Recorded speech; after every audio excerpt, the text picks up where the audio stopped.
Hola, bienvenidos a Mi Sillón Bíblico, mi nombre es Abel de la Costa y estamos en el domingo séptimo del tiempo ordinario en el ciclo C, es decir que estamos leyendo el Evangelio de San Lucas. Pero además estamos leyendo una pequeña sección muy unificada del Evangelio, que es el que llamamos el Sermón del Llano, dentro del capítulo 6 del Evangelio.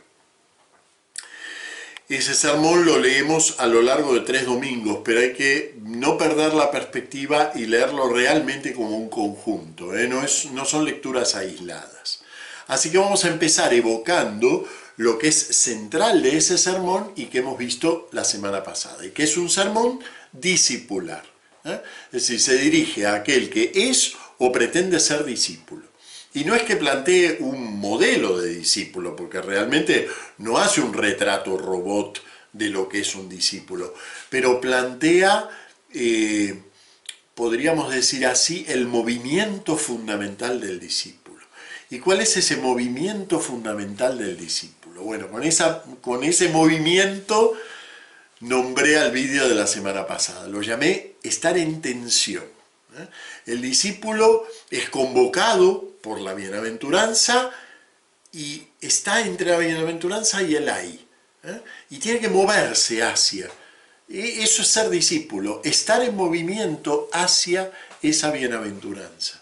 Un movimiento que en principio no se consuma en ningún momento de nuestra vida, sino que vamos hacia eso. Y bueno, nos anuncia San Pablo precisamente en la segunda lectura, nos dice, si nuestra fe fuera solo para esta vida, somos los más inútiles, los más desgraciados de todos los hombres, porque precisamente en esta vida no se consume esa tensión. Ahora, ¿cuál es la fuerza que nos mueve en esa tensión? ¿Cómo estamos moviéndonos hacia esa bienaventuranza? Bueno, en la parte que leemos hoy, que es el centro del discurso, podríamos decir que tiene como punto central la fuerza que mueve a ese discípulo hacia la bienaventuranza. Yo podría pensar que es mi propia fuerza la que me va a mover hacia esa bienaventuranza, pero precisamente lo de hoy nos muestra qué es lo que está en la base de ese discipulado. Y comienza muy alto, dice, a vosotros los que me escucháis os digo, amad a vuestros enemigos. Y ahí un poco nos mató, como con la bienaventuranza de bienaventurados vosotros los pobres. Nos mató, amad a vuestros enemigos. Esto no suena difícil, ni raro, ni límite solamente hoy, Esto ha sonado raro, límite, difícil, casi les diría imposible humanamente, ha sonado así desde el primer minuto. Y hay algo muy interesante en esto, y que es que estamos en el Sermón del Llano, primer discurso grande público del Señor. Y en ese discurso, por primera vez, utiliza la palabra amor. O sea, la palabra amor no había aparecido hasta ahora en el Evangelio. Pero como este además es el discurso inaugural, podríamos decir que recién aquí se larga Jesús a hablar del amor. Y sabemos que el mandamiento del amor es, podríamos decir, el que fue entretejiendo toda su predicación. Claro, nosotros decimos el mandamiento del amor, en realidad son varios. Hay varias fórmulas del mandamiento del amor. Amad a vuestros enemigos, amad al prójimo como a ti mismo, y también os doy un mandamiento nuevo, a que os améis unos a otros como yo os he amado. Entonces no tenemos una sola fórmula. Incluso hasta podríamos poner la regla de oro, el no hacer al otro lo que no nos gusta que nos hagan a nosotros, como una variante menor también dentro del mismo mandamiento del amor, la relación esa con el prójimo. Entonces, tenemos varias fórmulas. Y fíjense qué lindo en la liturgia de hoy que la fórmula joánica, que podríamos decir que es la última, es a la que llega el mandamiento del amor en todo el curso de la predicación de Jesús, porque está dada en la última cena, así que después de eso ya no hay nuevas predicaciones, ¿no? La fórmula de hoy la leemos como encabezado del Evangelio, como versículo antes del Evangelio. Así que hay como un diálogo, ¿eh? La primera fórmula y la última fórmula. Porque en el fondo las dos fórmulas participan del mismo movimiento, aunque aquella llega a ser verdaderamente un nuevo mandamiento. Os doy un mandamiento nuevo, que os améis unos a otros como yo os he amado. Al poner ese como yo os he amado, rompe el molde humano del mandamiento y lo convierte en algo nuevo, porque ya ese amor no tiene en absoluto como medida la vida mía, tiene como medida la vida de aquel que se autodonó por completo, que es el Señor. Entonces, en Juan se llega a ser explícito eso, pero ¿y aquí qué pasa? ¿Qué pasa con este amad a vuestros enemigos? ¿Cómo se hace eso? Entonces vamos a empezar por ver un poquito algo que es tan importante, ¿no? Dentro de la predicación del Señor, el mandamiento del amor. Entonces vamos a ver un poquitito cómo se habla del amor en el Nuevo Testamento y también en el Antiguo, porque esto no es nuevo, ¿eh? En realidad, el modo como el Nuevo Testamento habla del amor proviene de una experiencia que abarca todo el Antiguo Testamento. Bien, en griego hay 3 palabras para decir amor, esto ya lo expliqué otras veces, pero aquí viene especialmente apropiado, ¿eh? Hay 3 palabras para decir amor. Está eros, filía y agape. En realidad la palabra agape, que es esta que utiliza aquí y que se utiliza abundantemente en el Nuevo Testamento, es una palabra más bien desusada en griego. Existe, por supuesto, se utiliza algunas veces, pero no es una palabra sobre la que haya una reflexión, ¿eh? Las 2 palabras usuales son eros y filía. Eros indica un amor de posesión, un amor de deseo y posesión y búsqueda de la posesión. En general, en el mundo antiguo, la relación de eros, la relación de dos unidos por el eros, es una relación concebida desde el principio como asimétrica. Uno es el amante y otro es el amado. Y el amante busca poseer al amado, ¿sí? Eso es el eros, que después para nosotros eso varía, por supuesto, nuestra concepción es distinta de lo que es una relación de pasión, pero la base sigue siendo la misma, ¿eh? El eros sigue siendo una relación en donde se busca la posesión del otro, aunque sea una posesión mutua. Naturalmente hay experiencias del amor que no pasan por la posesión, sino por la benevolencia, o sea, el querer al otro dejándolo allí donde está. El típico amor familiar. En el amor de la familia, ¿qué prima? Prima la benevolencia. Precisamente cuando no prima la benevolencia, sino el deseo de posesión, la familia se arruina. El amor familiar es un amor de querer, de filía. Y además la palabra filía se utiliza muchísimo en griego, fíjense, ¿no?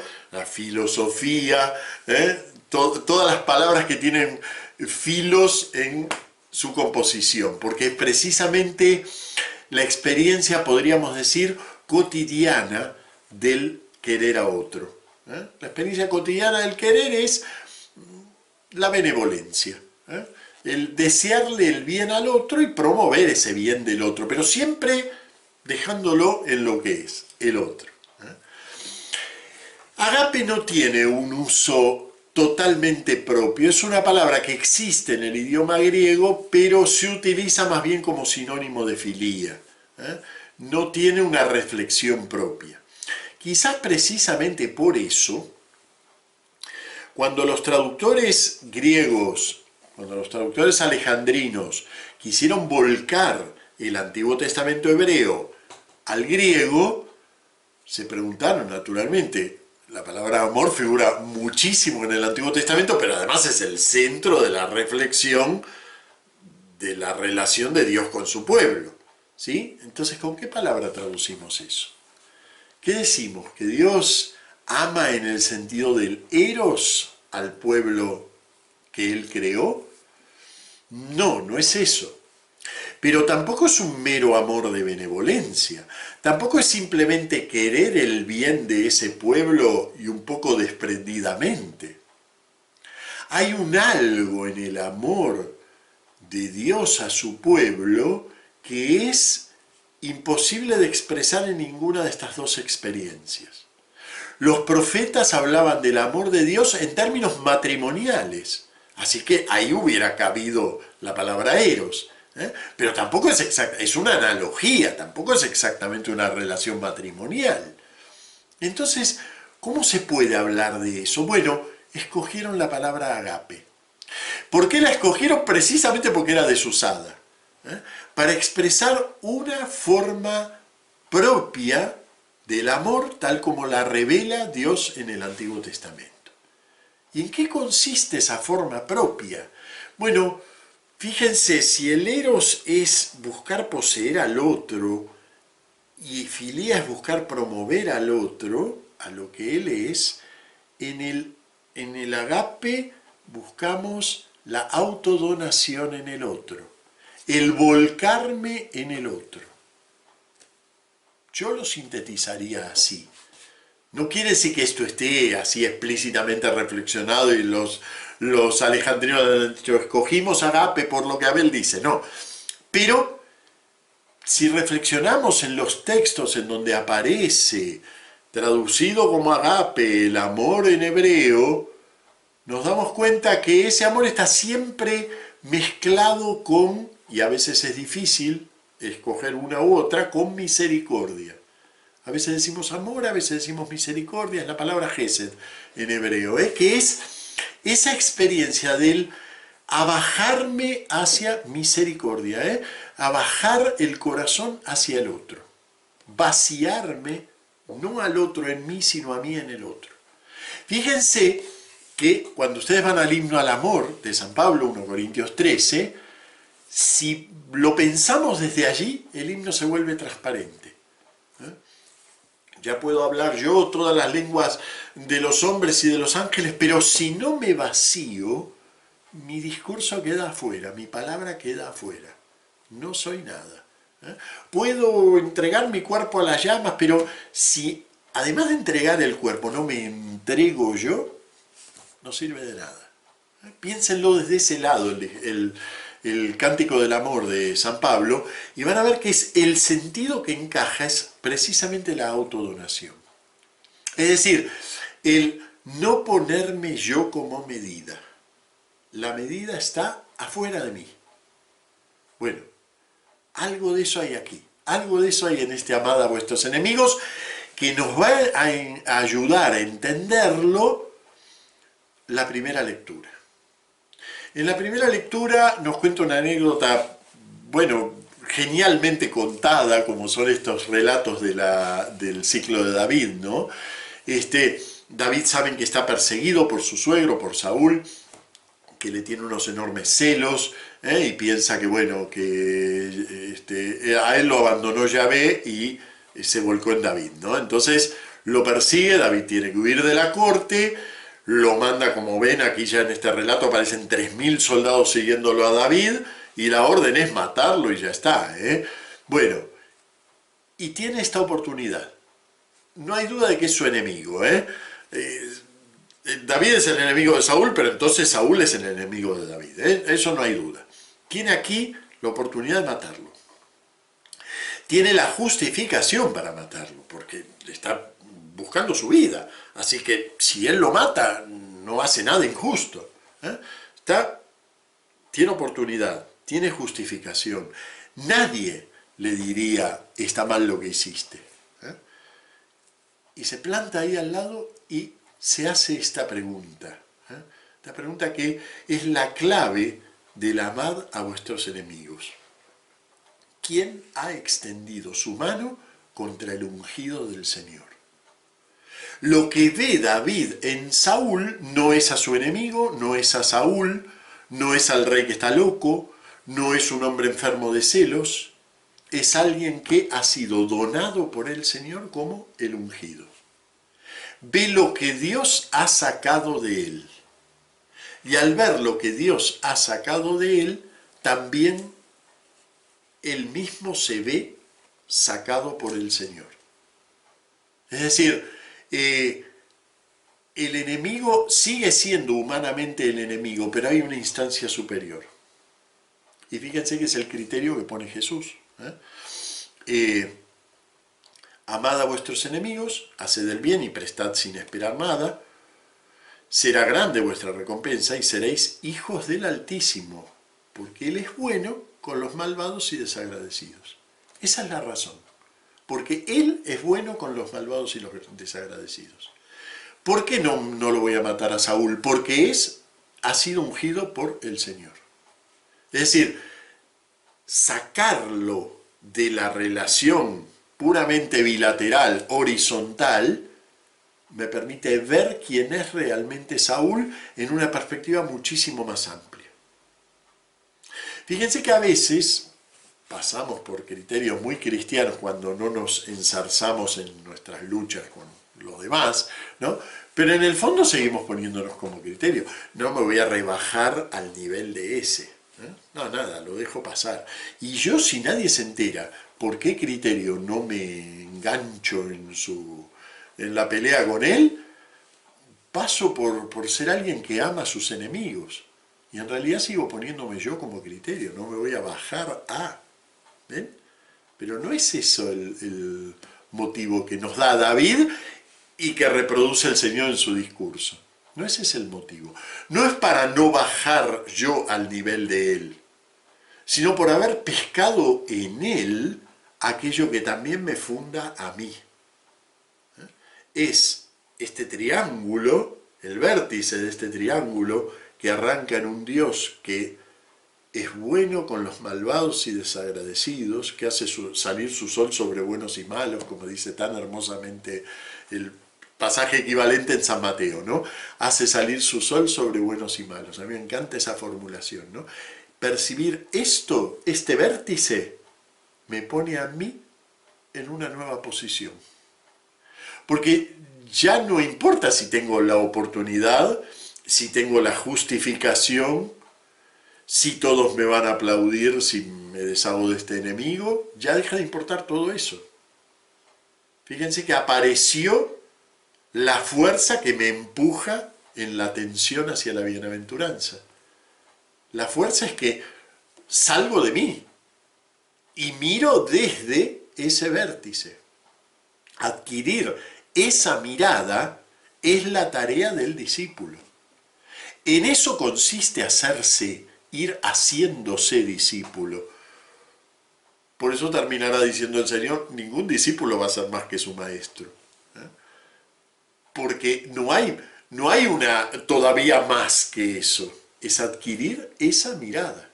La mirada que es la misma que tuvo el Señor en la cruz. Claro, Él la tuvo constante y nosotros tenemos que marchar hacia eso. Pero ¿entienden por qué el versículo antes del Evangelio precisamente toma la última formulación del mandamiento del amor? Que os améis unos a otros como yo os he amado.